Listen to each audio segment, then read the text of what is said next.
TJ Vinod 9 minute. Sir, ബഹുമാനായ Ottapalam MLA ഈ ബഡ്ജറ്റിനെ അദ്ദേഹത്തിന് പിന്തുണയ്ക്കാതിരിക്കാൻ നിവൃത്തിയില്ല എന്നുള്ളതാണ് അദ്ദേഹത്തിൻ്റെ പ്രസംഗം അവസാനിപ്പിക്കുന്നത്. അതുകൊണ്ടാണ് അദ്ദേഹത്തിൻ്റെ മനസ്സിൽ നിന്ന് വന്നതാണ് ഈ ബഡ്ജറ്റിനെ പിന്തുണയ്ക്കുന്നു എന്ന് പറഞ്ഞിട്ടാണ് എതിർക്കുന്നത്. സാർ, ഇവിടെ അദ്ദേഹം അതിൻ്റെ പ്രസംഗത്തിൽ സൂചിപ്പിച്ചത് ഇപ്പോൾ VC-മാരെല്ലാം RSSൻ്റെ യോഗങ്ങളിൽ പോകുന്നു എന്നുള്ള ഒരു പരാമർശം അദ്ദേഹം നടത്തിയിട്ടുണ്ട്. സാർ, പിണറായി വിജയൻ മുഖ്യമന്ത്രി ആയിരിക്കുമ്പോൾ 4 VC-മാർ ആ മോഹൻ ഭഗവത് വിളിച്ച യോഗത്തിൽ പോയിട്ട് ഈ ഗവൺമെന്റ് എന്ത് നടപടിയാണ് സ്വീകരിച്ചത്? സാർ, പാർട്ടിയിൽ നിന്ന് വിമർശനം ഉണ്ടായപ്പോഴാണ് 4 ദിവസം കഴിഞ്ഞ് ഉന്നത വിദ്യാഭ്യാസ മന്ത്രി ആ പ്രവർത്തനത്തെ ആ VC-മാർക്കെതിരെ ഒരു സ്റ്റേറ്റ്മെന്റ് നടത്താൻ പോലും കഴിഞ്ഞത് എന്നുള്ളത് നമ്മൾ കേരളം മനസ്സിലാക്കി. അങ്ങനെയുള്ള ആളുകളാണ് ഇപ്പോൾ ഈ VC-മാർ RSS വിളിച്ച യോഗത്തിൽ പോയി എന്ന കാരണത്താൽ ആ സമയത്ത് തന്നെ മുഖ്യമന്ത്രി, ബഹുമാനപ്പെട്ട മുഖ്യമന്ത്രിയും അതുപോലെ തന്നെ ഉന്നത വിദ്യാഭ്യാസ മന്ത്രിയും ആ നടപടി തെറ്റാണെന്നും അത് മേലിൽ ആവർത്തിക്കാൻ ഇടവരുത്തരുതെന്നും ശക്തമായ താക്കീത് ചെയ്യാനുള്ള അന്തസ്സുള്ള ഒരു ഗവൺമെന്റാണ് ഇന്ന് കേരളം ഭരിക്കുന്നതെന്ന് ബഹുമാനപ്പെട്ട ഒറ്റപ്പാലം MLA അറിയിക്കാൻ ഞാൻ ആഗ്രഹിക്കുന്നു. സാർ, ഇവിടെ ഈ ധനാഭ്യർത്ഥനയെ ഞാൻ പിന്താങ്ങിയാണ്. കാരണം മറ്റൊന്നുമല്ല, ഇത്രയേറെ ജനകീയമായ ഒരു ബഡ്ജറ്റ് ഈ സമീപ കാലഘട്ടത്തിൽ കേരളത്തിൽ ഉണ്ടായിട്ടില്ല എന്നുള്ളതാണ് യാഥാർത്ഥ്യം. സർവ്വമേഖലയിലും വികസനം ഉണ്ടാക്കാൻ കഴിയുന്ന രീതിയിലുള്ളൊരു ബഡ്ജറ്റാണിത്. സാധാരണ ഒരു ബഡ്ജറ്റ് അവതരിപ്പിക്കുമ്പോൾ ജനങ്ങൾക്കെല്ലാം വലിയ വ്യാപലാതിയാണ്. കാരണം നികുതി കുടിശ്ശിക കൂടുമോ, നികുതി ഉണ്ടാകുമോ?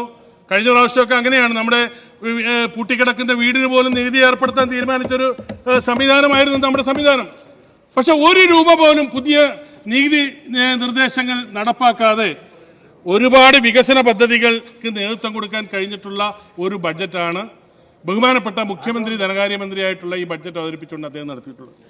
സാറ്, മിഷൻ സമുദ്ര നമുക്കറിയാം, നമ്മുടെ സംസ്ഥാനത്ത് ഒരുപാട് ആയി ചർച്ച ചെയ്യപ്പെട്ടുകൊണ്ടിരിക്കുന്ന ഒരു പദ്ധതിയാണ്. നമ്മുടെ പുഴ 600ഓളം കിലോമീറ്റർ ദൈർഘ്യമുള്ള ഈ കടലോരങ്ങളെയും പുഴകളെയും എല്ലാം സംയോജിപ്പിച്ചുകൊണ്ടൊരു പദ്ധതി നടപ്പാക്കുക എന്നുള്ളത്.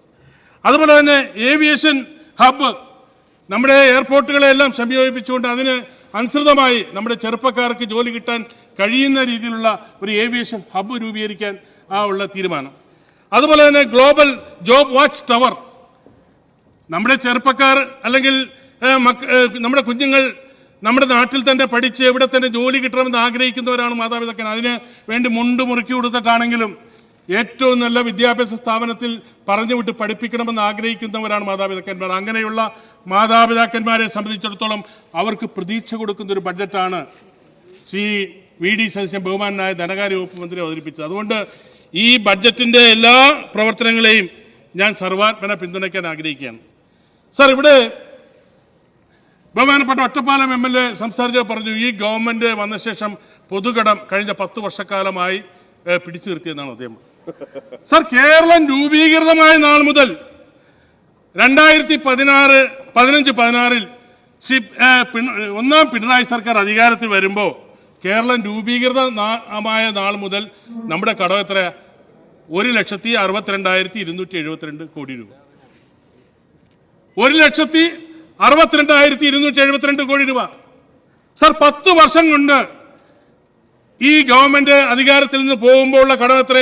5 ലക്ഷം കോടി രൂപയാണ് സാർ. എന്നിട്ടാണ് അദ്ദേഹം പെർസെന്റേജ് പറഞ്ഞ് ഈ കടമൊന്നുമില്ല എന്നുള്ള രീതിയിലാണ് അദ്ദേഹം പറഞ്ഞുകൊണ്ടിരിക്കുന്നത്. സാർ, നമുക്കറിയാം, ഇവിടെ ഒരുപാട് വികസന പ്രവർത്തനങ്ങൾ നടത്തണമെന്ന് നമ്മളെല്ലാം ആഗ്രഹിക്കുകയാണ്.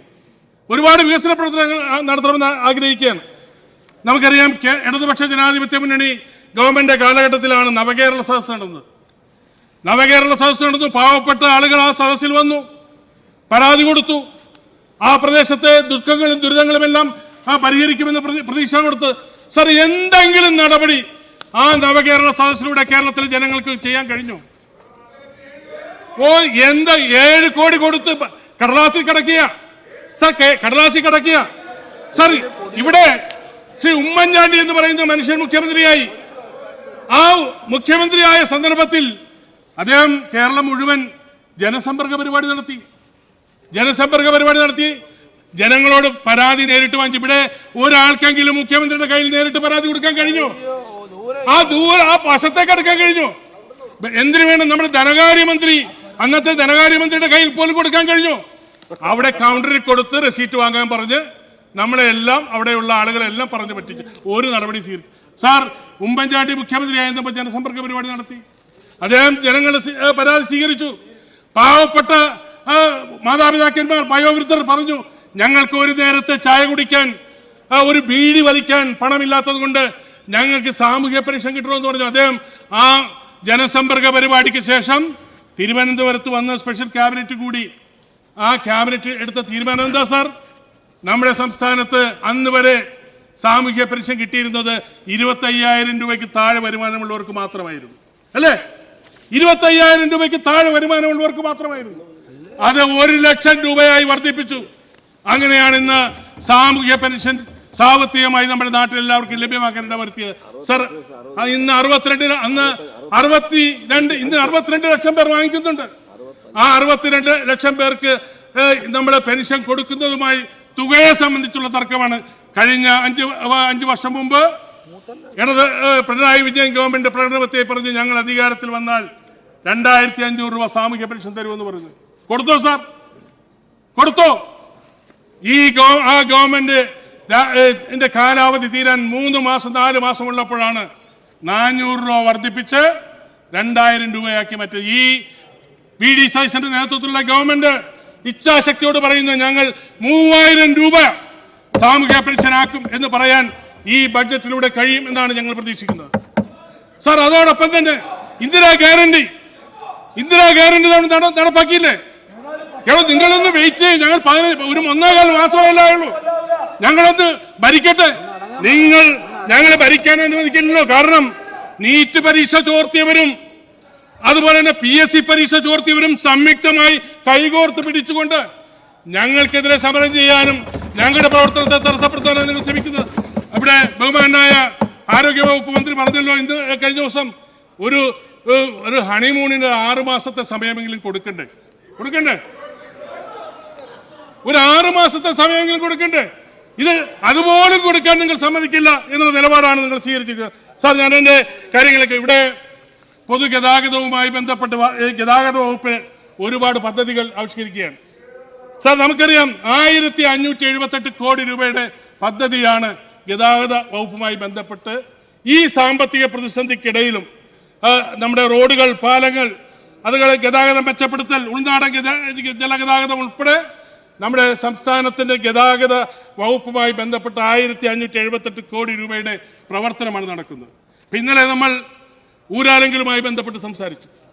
നമുക്കറിയാം, എൻ്റെ എറണാകുളത്ത് ഊരാലെങ്കിലിന്റെ ഒരു വർക്ക് നടക്കുന്നുണ്ട്. പക്ഷെ ആ വർക്ക് അവർ കൃത്യമായി ചെയ്യുന്നില്ല. മീറ്റിംഗ് കൂടി. അപ്പോൾ അവർ പറയും, ഇന്നലെ ബഹുമാനപ്പെട്ട നമ്മുടെ PWD വകുപ്പ് മന്ത്രി പറഞ്ഞതുപോലെ അവരുടെ വകുപ്പ് അവർക്ക് എടുത്താൽ പൊങ്ങാത്ത രീതിയിലുള്ള വർക്കുകളാണ് അവർക്ക് കൊടുത്തിട്ടുള്ളത്. സാർ, എങ്ങനെയാണ് കൊടുത്തത്? ഈ വർക്ക് കൊടുക്കാനിടയായത് 2017 LDF ഗവൺമെന്റ് ഒരു ഉത്തരവിറക്കി. കാരണം ആ ഉത്തരവിൽ പറയുന്നത് PMC ആയി വന്ന ആളുകളെ PMC ആയി പ്രോജക്ട് മാനേജ്മെന്റ് കൺസൾട്ടന്റ് ആയിട്ടാണ് ഈ ഊരാലികൾ സൊസൈറ്റി ആദ്യമായി കടന്നു വരുന്നത് 2017. പിന്നീട് അവരെ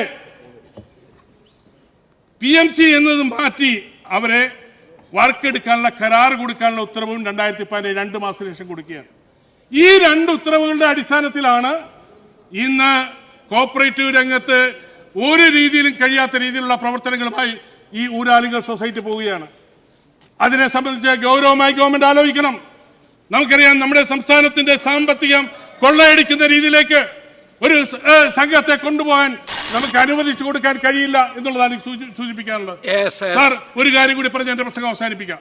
സാർ, നമ്മുടെ നാട്ടിൽ ഈ മത്സ്യത്തൊഴിലാളി മേഖലയിൽ ഒരുപാട് പദ്ധതികൾ നമുക്ക് നടത്താൻ കഴിയും എന്ന് ഈ ബഡ്ജറ്റിൽ പറയുന്നുണ്ട്. മത്സ്യത്തൊഴിലാളികളെ സംബന്ധിച്ചിടത്തോളം അവർ പാവങ്ങളാണ്. ഇന്ന് രാവിലെ എൻ്റെ ബഹുമാന്യ സുഹൃത്ത് ശ്രീ വിൻസെന്റും അതുപോലെ തന്നെ മഹേഷ് സൂചിപ്പിച്ചു, 100 ദിവസക്കാലമെങ്കിലും പട്ടിണിയോട് ജീവിക്കുന്ന ആളുകളാണവർ. കടലിൽ പോയാൽ മത്സ്യമില്ല. രാവിലെ കാലവർഷത്തിന്റെ ബുദ്ധിമുട്ട് കാരണം മത്സ്യങ്ങളെ കിട്ടാത്ത സാഹചര്യം, രാവിലെ പോയി വെറുങ്കയോടെ തിരിച്ചു വരേണ്ട സാഹചര്യം. അങ്ങനെ ജീവിക്കുന്ന അവരെ ചേർത്ത് പിടിക്കാനുള്ള ഒരു മനസ്സാണ് ഈ VD സതീശന്റെ നേതൃത്വത്തിലുള്ള ഗവൺമെന്റ് സ്വീകരിച്ചിട്ടുള്ളത്. അതുകൊണ്ടാണ് അവർക്ക് മണ്ണെണ്ണ സബ്സിഡി 75 രൂപയെ വർദ്ധിപ്പിച്ചു കൊടുത്തു. അവരെ സംബന്ധിച്ചിടത്തോളം തീരദേശ മേഖലയിൽ എന്തെങ്കിലും വികസന പ്രവർത്തനം നടത്തിയാൽ ആ മേഖലയിലെ മത്സ്യത്തൊഴിലാളികൾക്ക് ജോലി സംവരണം നടത്തും എന്നുകൂടി ശക്തമായി പറയാൻ സാധിച്ചിട്ടുണ്ട്. സാർ, അങ്ങനെ എല്ലാ രീതിയിലും ഈ നാട്ടിലെ സർവാത്മകമായ വികസനത്തിന് ഉതകുന്ന രീതിയിലുള്ള ഒരു ധനാഭ്യർത്ഥന ആയതുകൊണ്ട് ഈ ധനാഭ്യർത്ഥനയെ പൂർണ്ണമായി പിന്താങ്ങിക്കൊണ്ട് എന്റെ വാക്കുകൾ ഞാൻ ചുരുക്കുന്നു.